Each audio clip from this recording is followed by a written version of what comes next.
वास्तु शास्त्र के आधारभूत सिद्धांत जो कि 5 तत्वों से है: पृथ्वी, वायु, अग्नि, जल और आकाश, यानी 5 तत्वों से मिलकर ही समस्त सृष्टि का निर्माण हुआ है। 5 तत्वों से मिलकर ही इस समस्त सृष्टि का निर्माण हुआ है।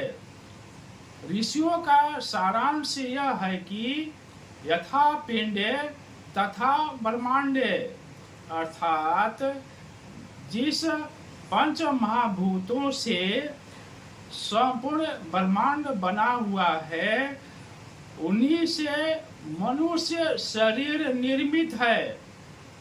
और मनुष्य की जो 5 इंद्रियां हैं, वह 5 इंद्रियां इन्हीं 5 तत्वों से प्रभावित होती हैं। नमस्कार, हस्तरेखा और भाग्य दर्पण चैनल में आप सभी का हार्दिक अभिनंदन है।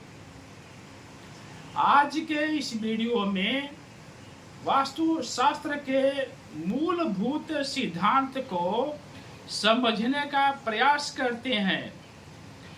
वास्तु शास्त्र का उद्गम वेदों से है और अनेक पुराणों में वास्तु शास्त्र का उल्लेख मिलता है। ऋषियों का सारगर्भित निष्कर्ष है कि जिन 5 महाभूतों से संपूर्ण ब्रह्मांड बना हुआ है, उन्हीं से मानव शरीर भी बना हुआ है, यानी मनुष्य शरीर भी उन्हीं 5 तत्वों से बना हुआ है। क्षिति जल पावक गगन समीरा, 5 रचित अति अधम शरीरा, अर्थात हमारा शरीर 5 तत्वों से पृथ्वी, जल, अग्नि, आकाश और वायु से मिलकर बना हुआ है। वास्तु शास्त्र आंतरिक और बाह्य संतुलन को स्थापित करके मनुष्य भवन में एक सामंजस्य स्थापित करता है। यानी वास्तु शास्त्र क्या है कि आंतरिक और बाह्य संतुलन स्थापित करके मनुष्य क्या करता है कि मनुष्य और भवन में एक सामंजस्य स्थापित करता है। आप सभी दर्शकों से निवेदन है कि जो भी राशियां मेष से मीन तक है, इसको हम ज्योतिषीय दृष्टि से समझने का प्रयास करते हैं। जितनी भी राशियां हैं, वे सब राशियां अलग अलग तत्वों की प्रधानता वाली होती हैं। यानी कोई अग्नि तत्व की राशियां हैं, कोई जल तत्व की राशियां हैं और कोई पृथ्वी तत्व की राशियां हैं।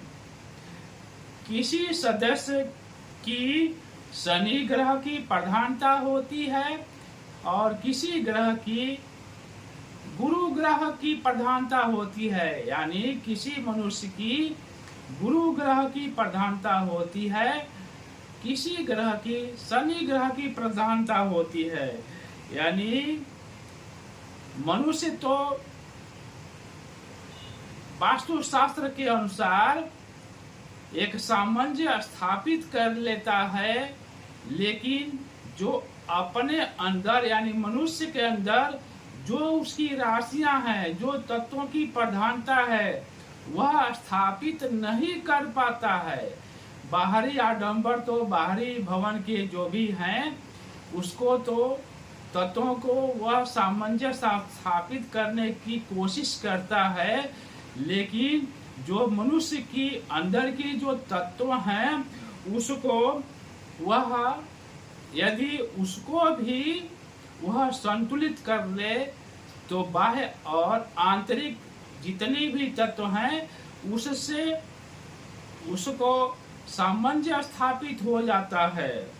बहुत से उपायों से जो पंच तत्वों से उसका शरीर बना हुआ है, यदि उसको नहीं सामंजस्य स्थापित कर किया तो भवन में यदि पंच तत्वों का संतुलन स्थापित कर लेता है, लेकिन जो शरीर की संतुलन स्थापित करना चाहिए वह मनुष्य अपने शरीर का संतुलन के तत्वों को नहीं कर पाता है।